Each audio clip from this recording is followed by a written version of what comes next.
everybody, and welcome to the Blizzard Watch podcast. I'm Matt. I'm the host. I'm wearing a cape. You can't stop me, Joe.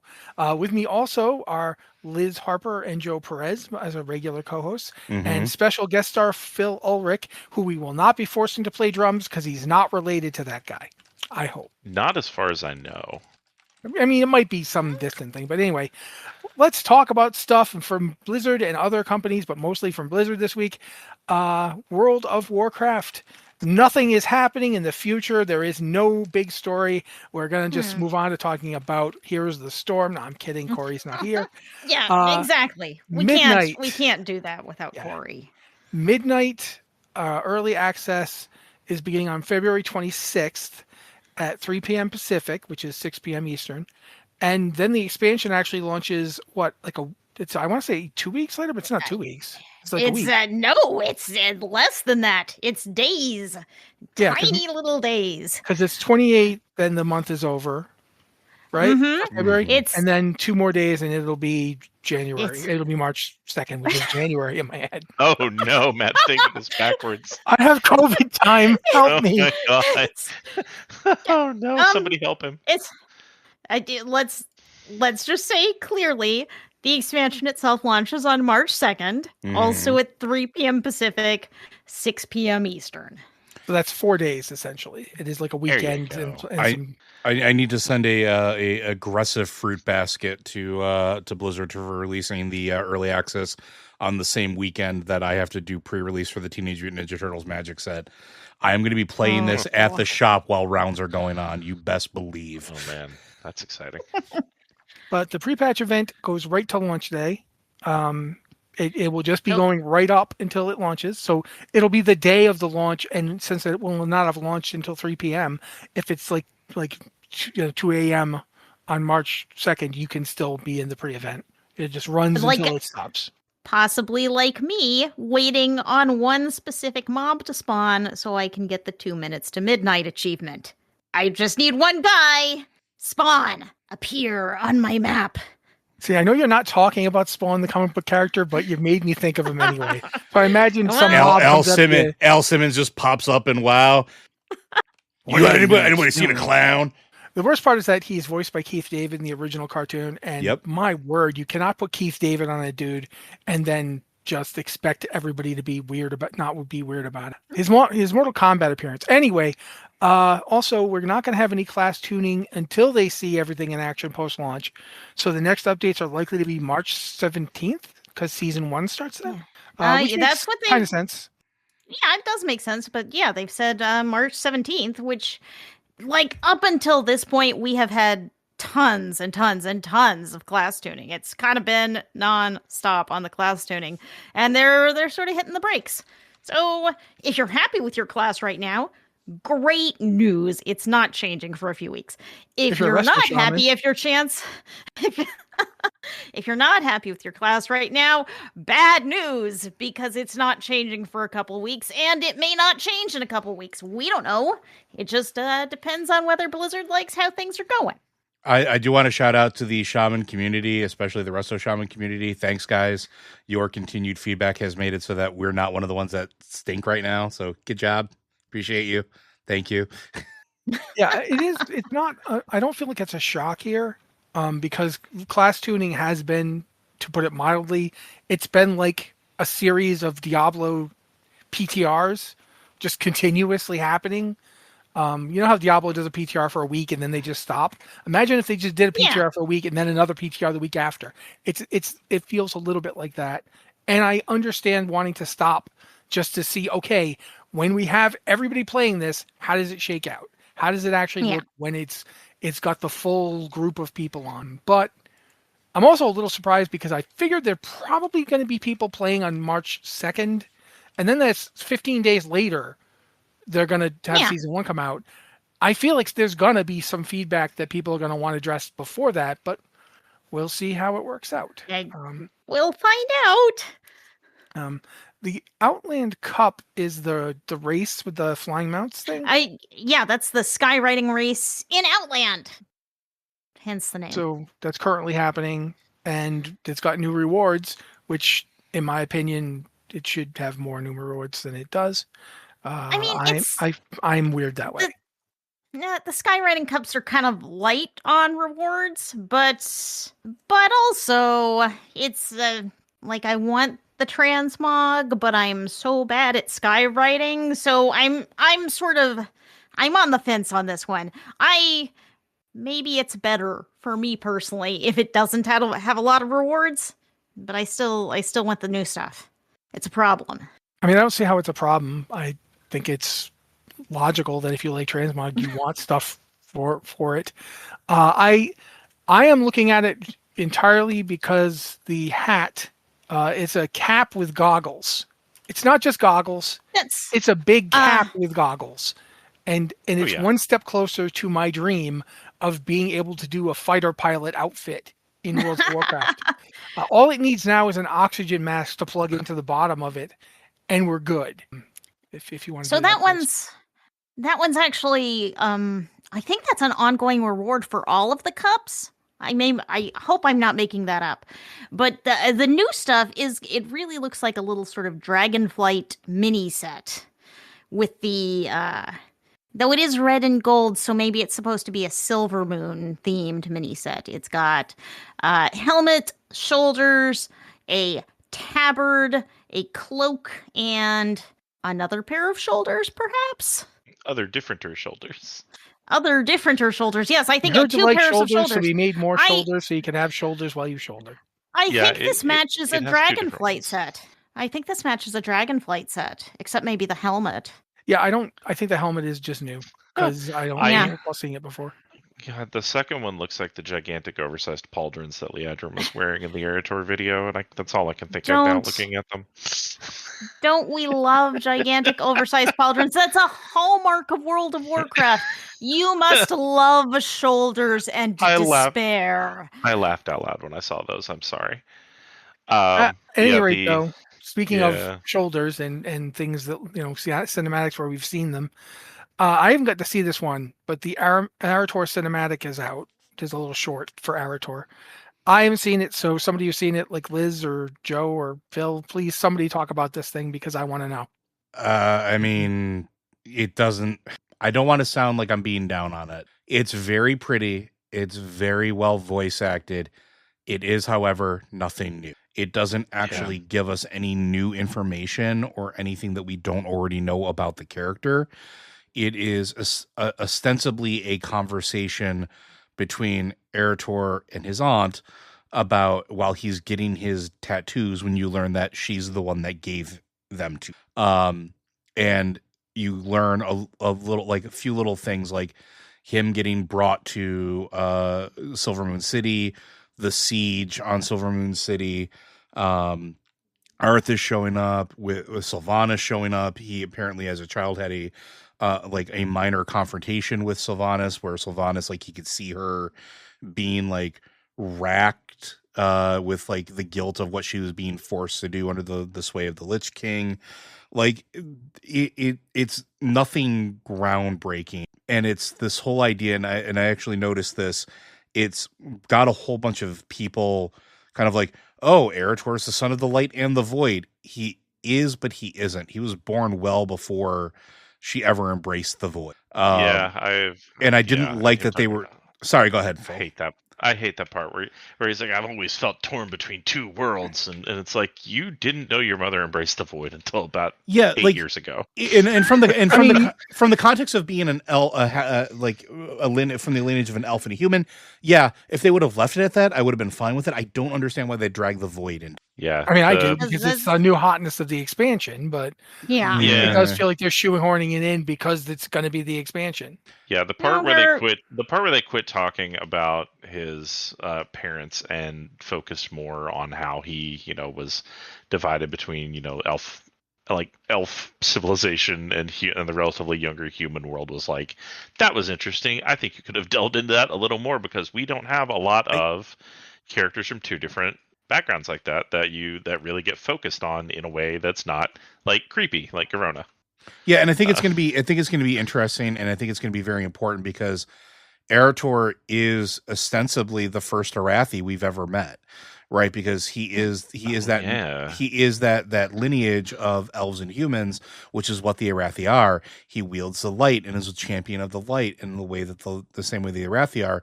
He views it like a tool, and while the light is all encompassing for the Arathi, like listening to like why can I never remember her name?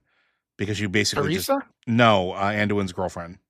Oh, Farron. Farron Lothar. Thank you.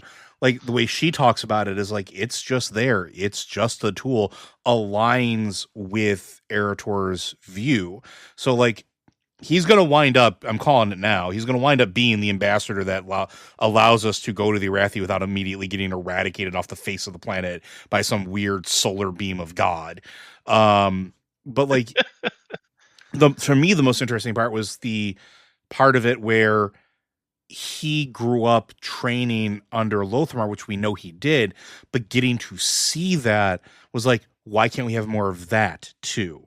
Why can't we have more of that interaction, of that positive male role model there, or more about him and Liadrin, where like why she was so hard on him and how that, dive more into why that influenced him to go become a paladin, because that's what they're saying influenced him to go be a paladin here.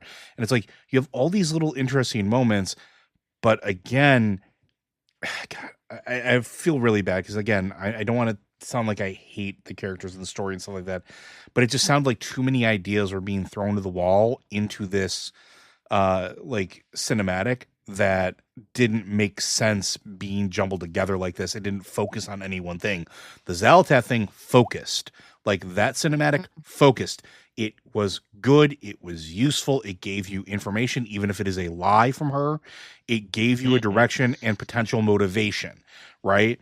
Erator, it didn't really do anything because it's all little bits and pieces that we already knew, just given a pretty animation, which can be fine. But like, come on, Midnight's here in a week. Give me some meat. I don't know if they meant it as if you don't know who Arator is, here's a cinematic for That's you. the thing. No, because they didn't. It doesn't work for that. I've been watching it as we've been talking. So. It's like a halfway to that, right? Like it's like these little tiny bits of his life, and it's like, okay, but they still don't explain for like a newbie why you should care about that. Does that make sense? But, I mean, I feel like you also have to be taken into account for your comments about Liadrin's shoulders, because just because she's got the Lightbringer shoulders on steroids doesn't mean you should criticize them, because if anyone deserves to be wearing super huge golden pauldrons, it's Liadrin. I mean, come on. This is Paladin chic here. Look at these things. They're each twice the size of her head. They're absolutely enormous. I definitely think that as far as the storytelling in each one has gone, this is probably the least effective of the three. Yeah, and I mean, there's always a weakest link, but I just kind of I wanted more. Right? It's there's like always a worst one in the Warbringer series, although I couldn't tell you which one that is either. Yeah. It's definitely not the Jaina one. Yeah, it's not the Jaina one, and it's not the Ashara Definitely one. not the. What's the third one that I wiped from my memory? Sylvanas, the third one is. Oh, yeah, that might be it.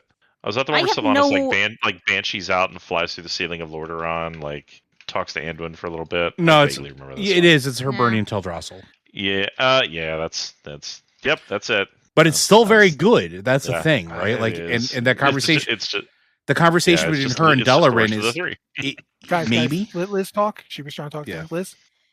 Well, I just think Erator kind of has main character syndrome here. You know, like, he hasn't been a central character in the Warcraft universe ever. He's been on the sidelines. He's been there in several places. But now the story is trying to focus on him, but I don't know that it's given us enough to focus on. Like, why do we care about Erator? He is potentially a really interesting character, but like Joe's saying, we haven't gotten that meat of the story, these interesting story hooks that could be there that have not been explored. So, but the writers of the game are like, Erator is a main character now. We got to focus on Erator. But it's just, I just don't feel like I don't feel like I care very much. That could be me. I admit that could be me just not liking this particular thread that we're chasing, but it feels like they have made Eritor something that fits into the story instead of designing a story around Eritor. And that's why we get things like, ooh, Eritor is torn between the light and the void. That void thing was never a thing. Yeah, And now plus, it's a I thing mean, because we're Yeah. shoving Eritor into the story. I also have to say that when you've managed to make Xalatath's feat more interesting to people Gosh. than a whole Oh. character, you kind of Oh, need to come boy. back and do something else. Oh. Yeah, I kind of wonder if maybe so. Like one of the things they've done with some of these in the past expansions is they've had them show up at an appropriate time in game. I even going as far back as Legion. Like I think there's one part where you can witness the like the Illidari animation backstory as like part of somebody's like character background in universe. And I kind of wonder if we're going to get something like this with Eritor, because there is a whole he's got some story focus coming up in Midnight. Yeah, and it's pretty Yeah, early he's in a- Midnight. Yeah. It can be. Eritor is essentially an entire zone's worth of content. Yeah. But to going back to what Liz said, and then we can move on from this because I don't want to spend the entire episode on this because I will. It's these shorts have always been intended as a way to make you care about the characters moving into the story, and the Xalatath one does, the Lady Leandrin one does. The Eritor one doesn't, and that's why it seems out of place. Even when we go back to the Warbringers, like the conversation between Sylvanas and Delarin gives you motivation to care, whether you are, Team Sylvanas or Team not Sylvanas. You feel a very certain way when you're done watching that cinematic, and like it did its job, right? It told you why you need to care about her going into this. Same thing with Azshara. It told you why you need to care about Azshara moving into this. Same with Jaina. Like, these set this up for people that are returning to the game, or, this is in some cases, somebody's first look at these characters. Maybe they didn't play during Burning Crusade. They don't know who Eritor is. They didn't do any of those questing. They didn't play in the Midnight Beta.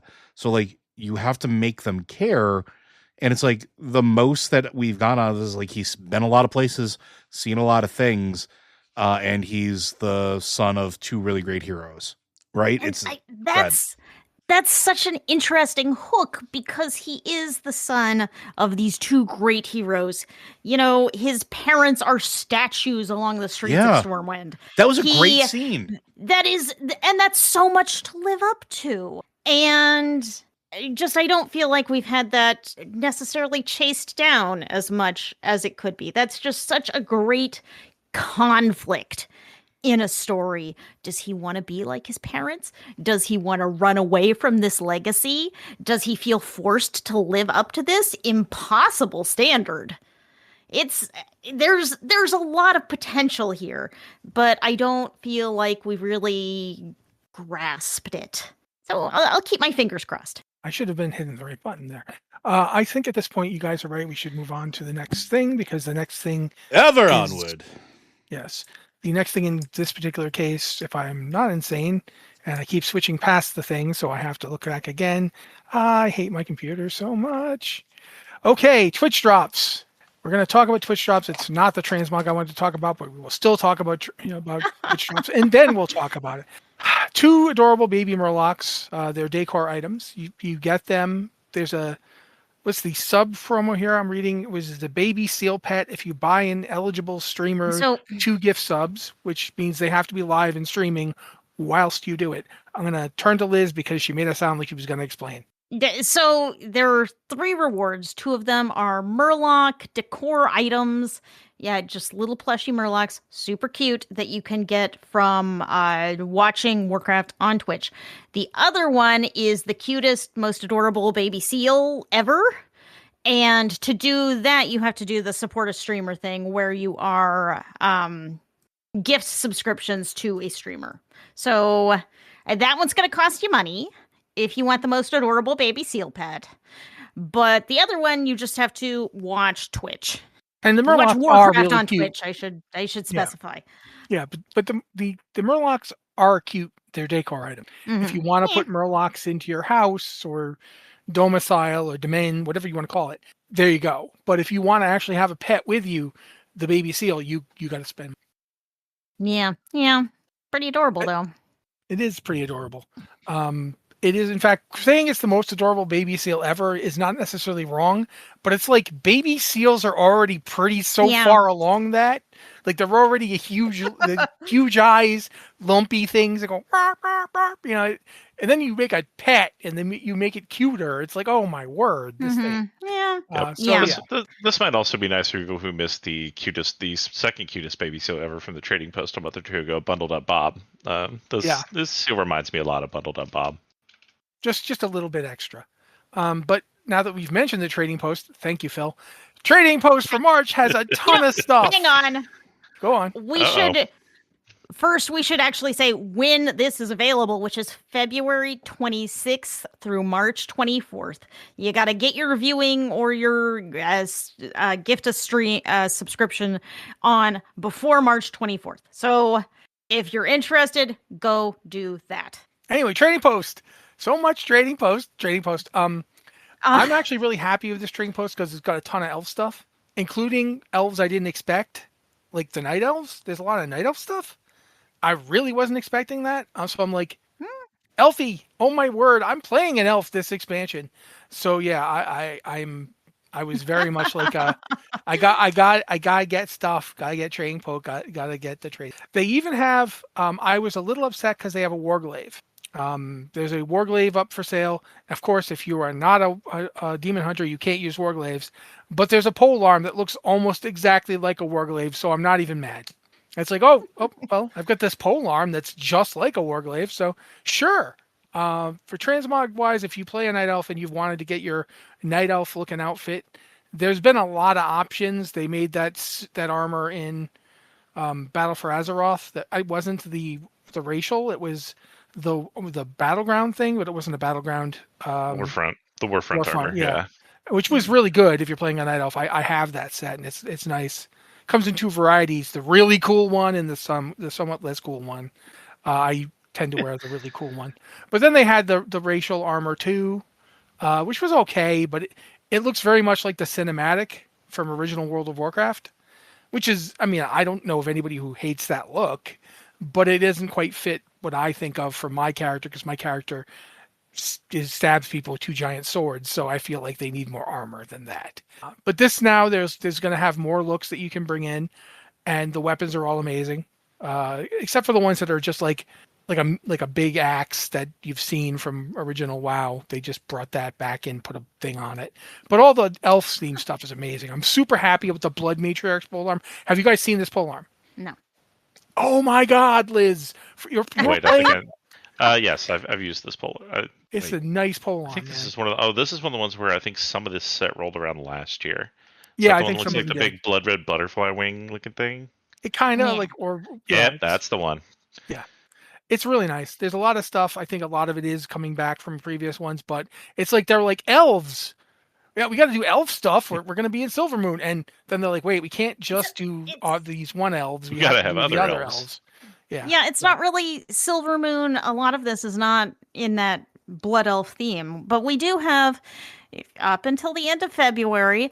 There's some kind of cool blood elfy things on the February trading post, including one that I really liked, which is a polearm that just has that winged sort of blade on the end that is kind of silver moony.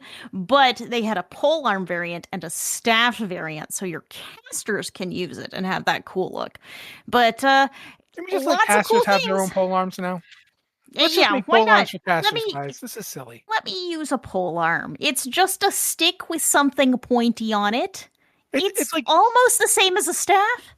Every time I saw the stabs in Dragon Age, I kept thinking, this is just a stick with a pointy thing on the end of it. This is just a polearm. At this point, guys, you seriously just made it. You've melded it together. I'm gonna throw this out there. Remove transmog restrictions across the board and just enforce them in PvP, because you have the system in place that lets you do situational transmog. Yeah. And that's what you claim you can't do it for because of PvP. You guys fixed it already. Just implement it. I'm not going to argue with them. It's brilliant. Let's go. Give me everything tonight. I do have to point out one thing that we just zoomed right past in our conversation about transmog is there's a new kind of mount, which is a flying carpet, except it's like quilted. a quilt. Yeah. It's a quilt, quilted flying carpet with pillows on it. So you can fly around on it, and when you're all worn out, you can take a nap on it too, I think is kind of the point here. Please land it before you do that, just in case the thing starts just for descending. safety. I can show you the. Or swap to steady fly. Swap to steady flight before napping, please. Yeah, And no. personally, I think, when you're writing something and you're standing up on it, characters have sort of a surfboard kind of animation. I love it. I enjoy the animation, but I think in this case, they should be sitting down on those pillows. They should be like taking a nap, and that's just how you ride this particular mount. It's perfect for it. You're just reflecting your own innate desire to have a nap. Well, all the time. Yeah, I mean, don't we all have an innate desire to nap? And I'm not judging you for that. No. However, as much as you were right to steer us there, I have to mention there's a sword. It's a one-hand sword, except when you get it, it's called the Huntress's Moonblade. Guess what it is? Mm-hmm. It's a disc with 3 pointy things coming off of it. Mm-hmm. It's the original glaive from original WoW. And everyone was like, that doesn't look like a war glaive, because it's not. And now it's just it's a sword. You can transmog your swords into these things and just pretend they're rotating. It's like, I have saw blade hands now. I'm so happy. That makes me very happy as well, because I started a Void Demon Hunter, the Devourer, I'm looking very forward to that. Also, and I know it's suboptimal, Survival Hunter can use 2 one-handed weapons, and that means my elf can have these glaives and wield 2 of them. I am very happy about this. Yep. So yeah, there's a lot of options. I do think that also there's other mounts besides the carpet. Yeah. But we don't want to sit here and list literally everything, so we're gonna move on. Yeah, check it out. Because otherwise, I can't stop myself. I can't control myself or be like a sane adult. So I have to let other people do that for me. Should we each just pick like one more favorite thing, and then everyone but me. Go on. If I don't stop, I'm gonna die. We know you love carpets, so. I can't tell the story, but my wife actually said at one point during a Zul Amon raid, she was like, "I'm just down here eating the carpet," because she was dead. And the entire raid just stopped and laughed, and we wiped because my wife made everybody laugh. Oh man! Well, I'm gonna point one out since I brought it up. There is, for a grand total of, let me make sure this is right, 100 tenders. You can get something called Glimmer's Little Fish Stick. It's a one-handed sword that looks like a frozen fish. It's got a handle where its tail should be. I am a sucker for these really stupid fish weapons. I paid an unconscionable amount for the dead fish that drops from Island Expeditions. It actually has physics. So it's Same. Floppy. Yeah, Glimmer's Little Fish Stick. Cheap and funny. Joe, you got another favorite? Matt already got mine, so I can't. Like, he already nailed it. Oh. Liz? All right. I have mentioned mine, so. Oh, it's the carpet. Okay. We should probably talk then about the next thing, which is the Lunar Festival, which is ending on March 2nd. So if you haven't been doing the Lunar Festival, I mean, it's ending on March 2nd. It's up to you, man. We can't do this for you. It's pretty tedious. It's a little tedious. See, it's trying to solve the traveling salesman problem in real time every year. See, here's the thing. I go and kill that wolf monster, and then I'm done. I don't do anything else. I just go kill the wolf monster because it's the tradition. We kill the wolf monster, and then I'm done. I mean, but the wolf monster, I do not believe gives you any omen. Yeah. No, nothing. It gives you nothing. Exactly. And you want coins of ancestry so you can buy transmog. Except you need a lot of coins of ancestry. I think there are 125 in the game. And to buy all of the new transmog appearances this year, you need 200. So you have to run all over Azeroth and get every coin of ancestry, and then you have to do it again. And also some of them are just really annoying to get, so I don't even bother. But, yeah, I think the Lunar Festival right now. The Lunar Festival needs one of those revamps. It's so time consuming to run around these elders, and they've actually nerfed the rewards a little. Not this year, maybe the year before. They've nerfed the experience that you get, and I think they may have nerfed the reputation. But you used to be able to level in the Lunar Festival, just run around from place to place on your alts and just rack up the experience. But it's kind of a pathetic amount. It wasn't fast and it wasn't. No, but it was exciting. Like you could do it while you were doing something else. Like if you have a bunch of alts on a level, you know. Yeah, but the amount of experience is really, really down. So it's fine. Yeah, there are lots of ways to level, but this was the most brainless way to level, and it's not even very good for a brainless way to level anymore. Yep. Joe or Phil, you got anything to say on this one before we move on? No, that about covers it. I honestly often forget that this event is even up. Like I said, I did. Go kill the wolf, and I'm done. There's transmog to buy. How can you forget to buy transmog? Because I bought it 8 years ago. Yeah. Well, they did add some new ones, but the problem is it does need a revamp on how you earn rewards from this. Like there needs to be something. Like first of all, make Omen drop things again. Make him be hard to fight again. So it's not just show up, kill him, leave. Anyway, Overwatch. I don't know how to introduce this one because I have stuff I want to say about it, but basically I'm going to say they've released a mobile game. They have not released a mobile game. They've announced they're going a mobile to it. game. Yeah, they're announcing it. Yeah, those are very different things. This game is not available for play, and we don't know when it's going to be available for play. So basically, they've decided, hey, people actually like Overwatch again. Let's get them to buy more Overwatch stuff. And I feel like Overwatch Rush was not something that the universe was screaming that it needed. But, it could just be me being cynical. I will say, though, the launch of Season 1, everyone's, Blizzard says it was a huge success. I have to admit that a lot of people who hate Overwatch were telling me that it was successful, including several videos that were talking about Steam, consecutive playing, people playing at once. It's not just Blizzard saying that it was successful. A lot of people who don't like Overwatch anymore were like, "Oh, this was a big deal." I'd love some hard numbers to back that up, though. Like, I'd love to see here's our consecutive logins during this. Here's how many games were played. I'd love to see something like that. Like they used to do, as opposed to just saying it's a rousing success. They don't like doing that. Yeah, they don't like doing that. I will say you can look at the Steam, the Steam activity and at least see that. But that are playing Overwatch on Steam. But that only counts for people that are doing it through Steam, right? Like, yes, exactly. And I think that's going to be a minority of players. So you can do that and assume this is like the lowest low bar. But I think most people playing Blizzard games are playing on Battle.net, even though they have added more Steam options lately. I don't disagree, and I don't think you can just take their word for it. It is one of the weird things where they used to tell people exactly how many people, and then they were like, every time we lose people, we get all these articles about is blank blank dying, so we're not going to do that anymore. I get it, but it also does mean that we just have to trust them.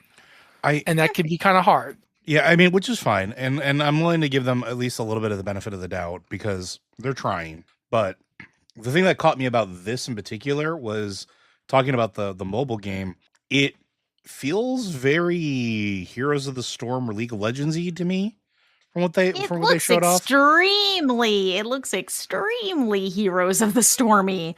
And it's supposed to be like a quick jump in, jump out, quick matches.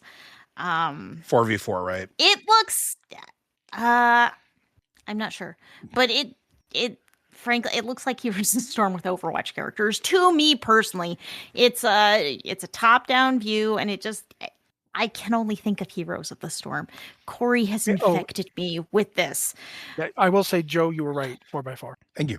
Yeah, I don't know. I think it's surprising, and I think it's interesting is the politest word I can use for it. Like, it could wind up being a massive success, but I don't know that anybody was literally asking for this. And I mean, again, someone commented to me that it's like the League of Legends Rift game, like the one that's a mobile. Wild Rift. Yeah, Wild the Rift. mobile It's version like of it's League of Legends. inspired by that, but maybe a little too much. Which, again, I get that, but also, I don't know. Maybe it'll be successful, maybe it won't. I think that we'll see. We'll see how well it takes off. If anything, it just makes me a little angry that they're working on this instead of Heroes of the Storm. Yeah. The Blizzard did say that this is an independent team. This is not Team 4 doing this. It's a mobile-focused team that we don't have a lot of details about. But yeah, this one was not on my bingo card. This was not even in the vicinity of my bingo card for this year. The mobile Overwatch game. Only thing I can think of, and this is the only thing that I would like it to be, but I don't think it will be this. But imagine if this was some kind of stealth way to actually do Heroes of the Storm on mobile again. Like they're just going to do this and then slowly, hey, wait a minute, how come this Overwatch game has all these characters who aren't related to the Overwatch franchise? This takes off and you open it up one day and it's got 25 new characters. It's like, oh, you could be Anduin or Cho'Gall. It's like, what? Look, it's Gul'dan, the Talon leader. What? That doesn't. No. Yeah, so who knows? Maybe. I don't know how much I'll play this. Probably about as much as I played Warcraft Rumble. But I will say that this solves my number one gripe that I've always had with how Overwatch is monetized. Which their biggest thing is they want you to pay to get skins in a game where you can't see what you look like. So, at least kudos to them, because it does look like from a little teaser we saw that you'll be able to buy different skins. A lot of them look like the ones we've seen for characters, which makes sense. If you already got them, bring them out. But at least the character is visible in a 4v4. Yeah, now you can actually see that skin you're paying for, I guess, under your thumb while you're swiping around trying to shoot Reaper. I don't know. It's an interesting experiment. The other thing is we have no idea what the monetization model for this is. It's a free-to-play game. So, frankly, when I hear the words free-to-play now, I just assume this is going to be the most expensive game possible. I have a concern. I feel like at this point that should actually be just like a header somewhere. Like a chevron on a cable channel. Like someone starts talking about free-to-play, it's like free-to-play. This is going to be the most expensive game you play.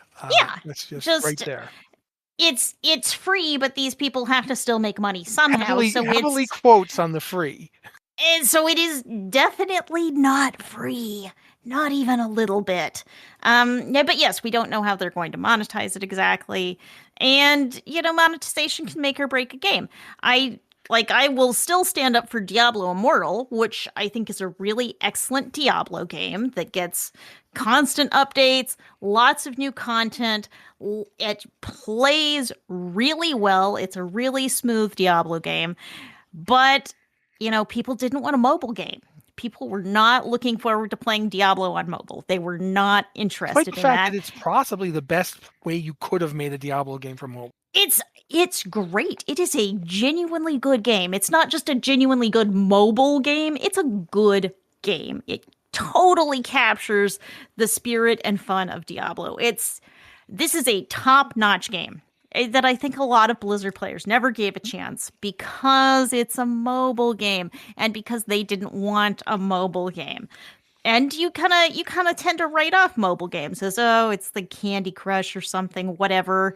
But Diablo Immortal is way up there. But of course, the other thing is it is free to play, so it is heavily monetized. There are lots of microtransactions and not so microtransactions. And you can buy things that give you player power. You can't buy weapons and things, but you can buy items that'll help you level up your gems and things of that nature. So there is some pay for power element to it, which is not great, but the base game itself, really fun. Lots of content, tons of fun new classes. For my part, I was really hoping the Blood Knight from Diablo Immortal would show up in Diablo 4. It hasn't. But I live in hope. The Corey is infected with this hopium. But let's, at this point, I'm going to ask you to do site news, please. Well, I want to say another thing is that every time Blizzard has released a mobile game, it has not worked. So I don't know why this is going to be different. The only mobile game Blizzard released that it kept out, okay, there are two of them. One of them's Diablo Immortal, and I think part of its success is that it was not fully developed by Blizzard. And the other one is Hearthstone, which launched on PC and mobile at the same time. It was just like, it's not like, here's a mobile game for you to enjoy. It's like, here's a game for you to enjoy, and you can also play it on mobile platforms.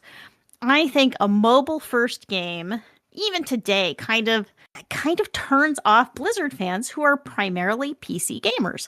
So this one puzzles me. It puzzles me. Okay. I mean, Yeah, does anyone here think that this is going to be like a big hit game? Not in North Unfortunately, America. Yeah. No. Yeah, not- I that could be feel true. Joe just hit the nail on the head there.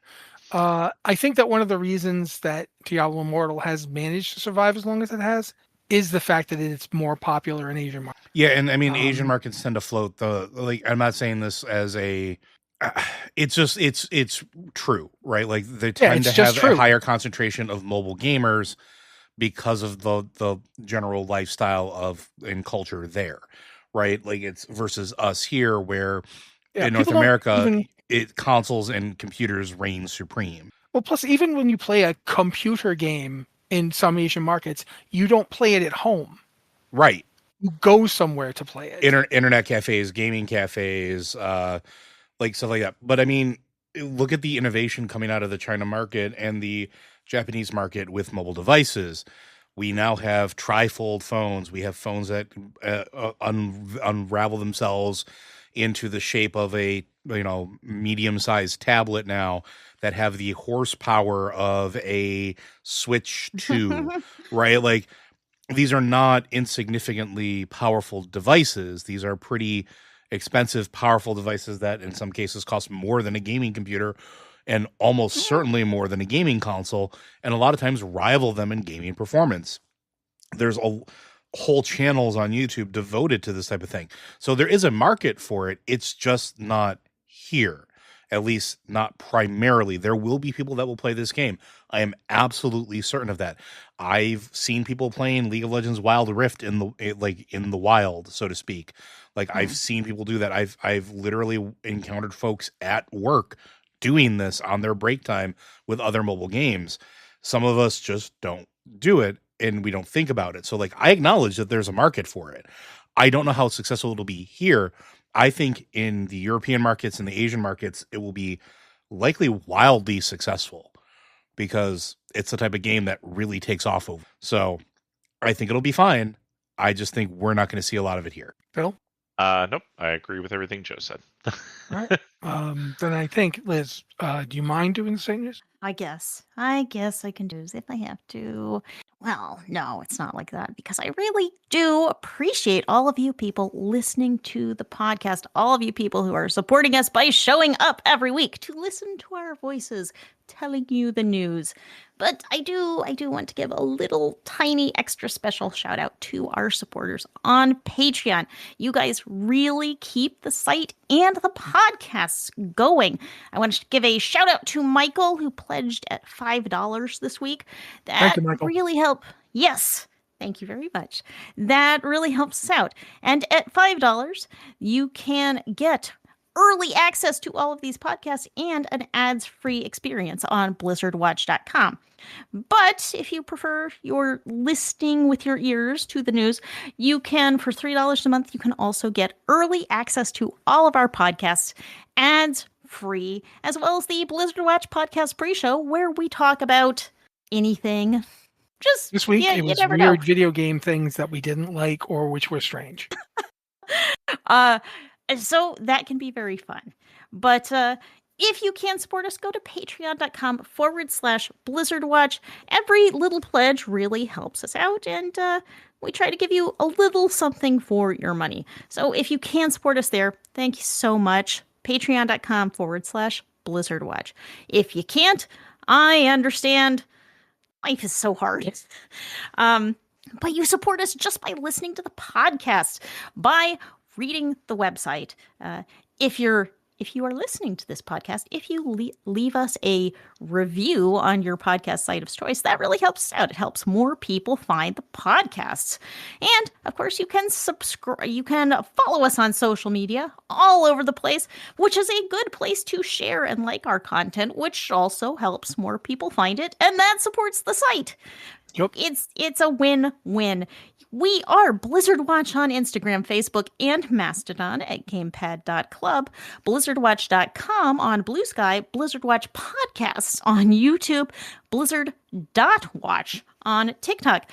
Follow us for the latest news, for podcast clips, for sarcasm. You know, it's just we do what we can to make your day a little more interesting.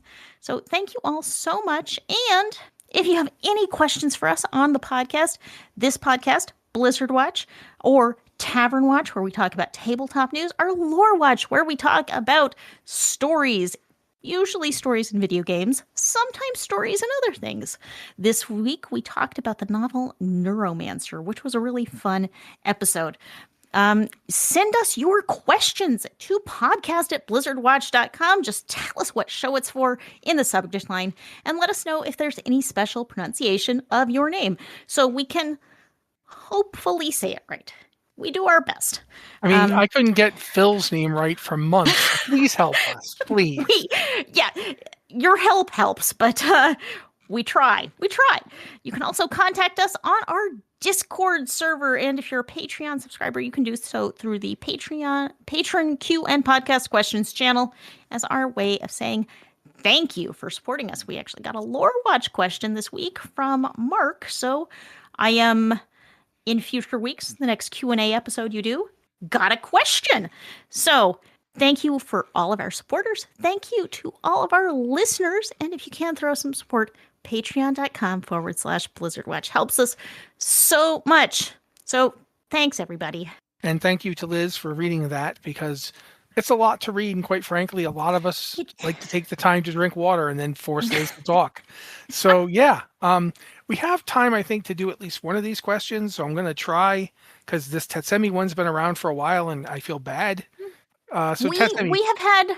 We've had a lot of really big news weeks. Yeah, with the game expansion coming like next week, it's likely that we will have more. So, going to try to throw this one out here and do it. It's a question for the Blizzard Watch podcast. Looking at MMOs and single-player RPG video games, if you were to take an existing IP and make it an MMO, what genre would you use, and what story would you want to tell? I'm going to start. Joe. Why you got to start with me?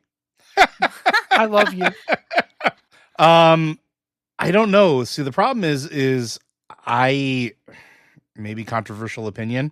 Not everything needs to be an MMO, and as a matter of course, I generally dislike most MMOs. It is rare that I actually enjoy the MMO format. And as a matter of fact, I actually prefer, in a lot of cases, solo RPGs, and often am sad at I don't want to say apparent death, but the cyclical nature of us receiving less of them. So I don't know that I would take a single player RPG that I can really think of off the top of my head and toss it as an MMO, because feel free to reverse it if it helps you answer it. I mean, also I feel that they've already done most of that anyway, like regardless, but I would, if I could bring it back and have a single player experience potentially, I would revive WildStar as a single player RPG. Because yes, please. Because as an MMO, I think that it fell short of the mark, but all the stuff that they did, the mechanics, the telegraphing, the character building system, literally their talent system, all that stuff is an RPG. The story of it was actually fairly compelling and could have had a really good like breadth to grow if it was not an MMO relying on people, having a monthly subscription to keep it alive under the banner of NCSoft. Like, if we could bring that back as a single player RPG where you get to choose your class and et cetera, and then your parties are made up of NPCs you pick up along the way, I would even forgive them if they put a gambit system in it. We call that a callback, kids. You should listen to the pre-show. But like that's what I would do. I would bring WildStar back as a single player RPG. I don't know that I would take any single player RPGs and turn it into an MMO. Okay, Liz. I mean, I'm kind of in a similar boat to Joe, particularly because right now we are in a world where the big gaming companies are all pushing live service games. Everyone wants a game that you will continually pay for. Even if it's not subscriptions, it's microtransactions. It's a game that is constantly going to demand your time and your money. And I only have so much of both. So when you look at like Sony was pushing in the last few years a whole slate of live service games. Everything is a live service game. And, you know, at some point you're doing blood from a stone. Who has time to play all of these and pay for all of these? It's like, I'm only going to play the things I can really make time for. And even a lot of things I love, I can't make time for. So many great games and only so many hours in the day. So I feel kind of burned out on the MMO. And I mean, I do say this even as I play World of Warcraft, and that's World of Warcraft is kind of the problem here. And that I do enjoy World of Warcraft. I play World of Warcraft with a lot of my friends, and that's what makes it extra special, super fun. So telling me that I need to carve out time in my day to play another MMO that maybe I don't have friends playing, it's like you gotta make the most super compelling thing ever to get me to make that leap. Like Horizon Zero Dawn, Horizon Forbidden West, there's an online multiplayer Horizon game coming out where you are part of a team and you go out and kill everything, I guess. Sounds vaguely like Monster Hunter. It does sound vaguely like Monster Hunter. It actually looks a lot like Monster Hunter too. Yeah. And it's like, I love Horizon, but having a live service multiplayer version of Horizon, it's Horizon, but you've taken all of the things that I love about Horizon and you've added other people. People are frequently terrible. People in multiplayer games can be very terrible. Yeah, to quote Albert Camus, hell is other people. I'm sure everyone listening to this podcast is great and swell, but when I randomly group up with players in a game, there's no guarantee it's going to be you. I've played games with 6K. I know what happens even when they're nice about it. I'm looking at you, 6. So I would really like to see things go the other way and start getting more of these single player experiences. Are more games where multiplayer is an option, like we used to have Diablo games where it's like being able to play with your friends has always been a thing in Diablo. You could always play with other people, but you didn't also have to. Always play alone. Exactly, you could always play by yourself, that's something they took away in Diablo 4. It's an always online game. You cannot play by yourself. You cannot play in a world where it's just you against the world, you against all of the evils of Sanctuary. They've made it essentially an MMO that's always online. It's got a box cost. It has microtransactions all crammed together. And it's like, I'm tired. I'm tired of these online games. I don't even care about the fact that you play it in a world with other people. You know what I hate? That if the servers are down, I can't play it. Yeah. I am tired of that being a problem. I don't like it in Diablo 3. I don't like it in Diablo 4. I don't like it for Diablo Immortal. And when I started playing D2R, I was upset until I saw they had an offline mode. And then I was like, oh, thank God. So yeah, I am with you on that one because there's just so many reasons you're overcomplicating this. So. But do you actually have an MMO you want to switch to a single player, or do you want like Phil talk? Carry on, Phil. I've said what I had to say. Alrighty. I'm gonna bang a slightly different drum than everybody else here. It's not really the time thing or the people thing that bothers me. It's that I feel like MMOs are inherently kind of a terrible way to tell a story. You hear us harp about this a lot. Kind of.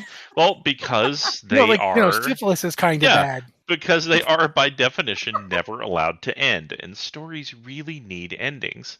And that's why when you hear us talk about things that we like, even in the games that this site ostensibly celebrates and writes about, it's little stories. It's like little side stories that captured us, or like doing little quests that were really memorable. Like I've just recently on a whim, I finally went and did the Orcish Heritage Armor quest on a warrior I've had for ages, and like it was actually kind of moving, and it was really affecting. And you know what it did? It ended.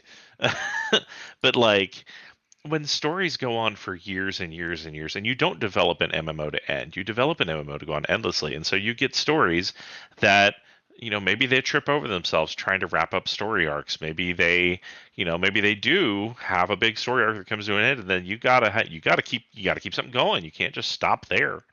I really feel like there's no IP that I want to make into an MMO, because whatever story it wants to tell would inevitably be less satisfying than if it were not an MMO.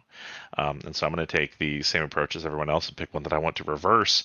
I want the original launch of Star Wars: The Old Republic to come back as a single-player game with all its it practically was anyway with with all the cutscenes and the it was just a BioWare game where occasionally you had to go into a dungeon with other people, but like you've already got the companions in there. Just let me go in there with some companions and clear those dungeons, and like bring back the Old Republic. And it had some genuinely neat lore, especially in like we hadn't at the time seen a lot of the old like Sith Empire. We hadn't really seen how it ran.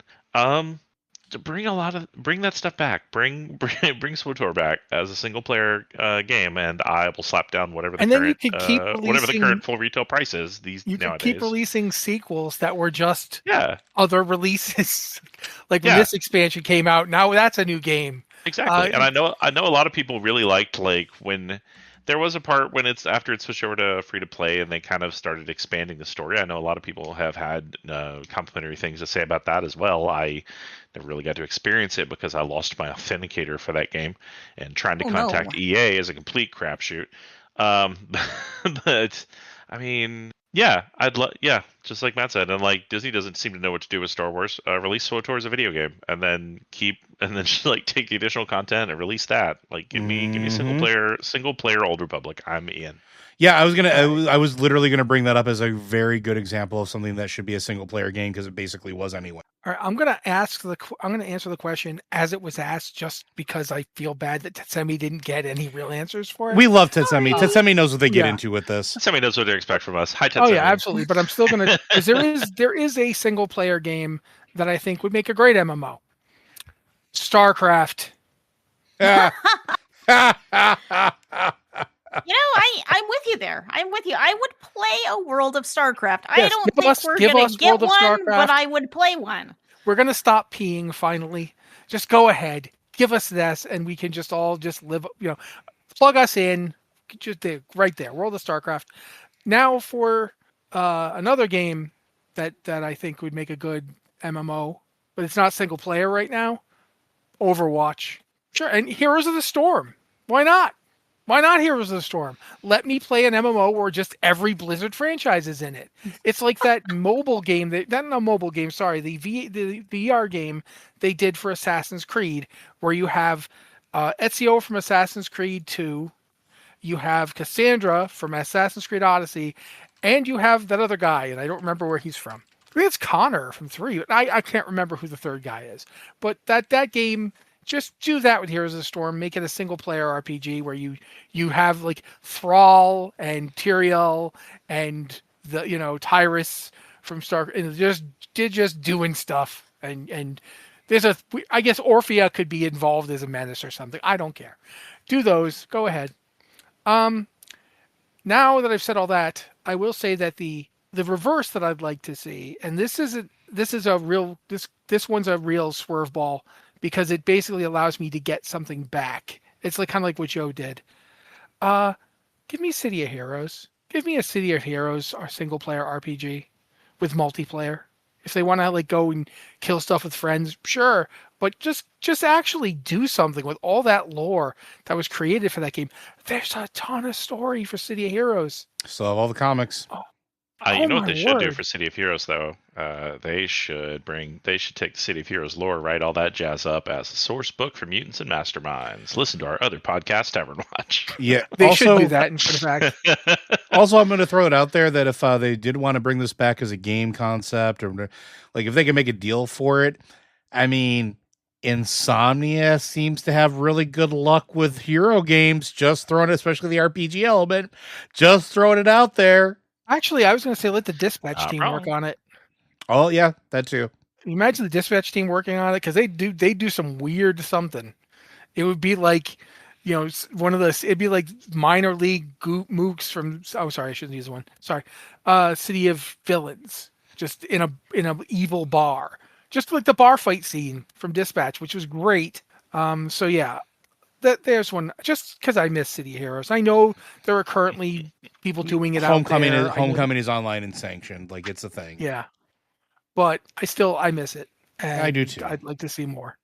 But I think that answers your question, Tetsemi, as much as we're ever capable of answering a question straightforwardly. We try. Yeah, we try. We do try.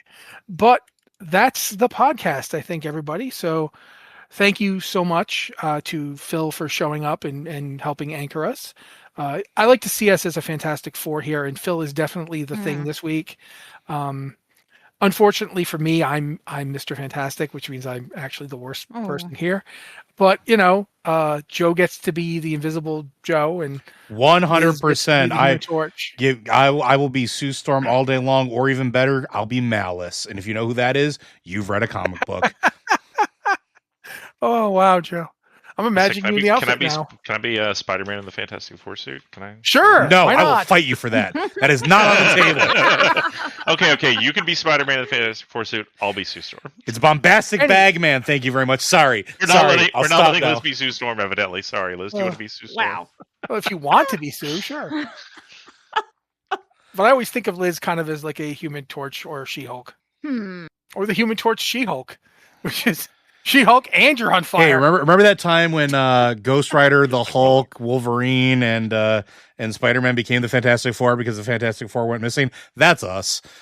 Oh God. Yeah, that sounds about right. Except that I'm going to be the Ghost Rider. Anyway, thank you guys for being here and listening to us. Thank you to this team for immediately complicating the Fantastic Four in a lovely way, because now I get to think about myself, the Human Torch, pretending to be Ghost Rider.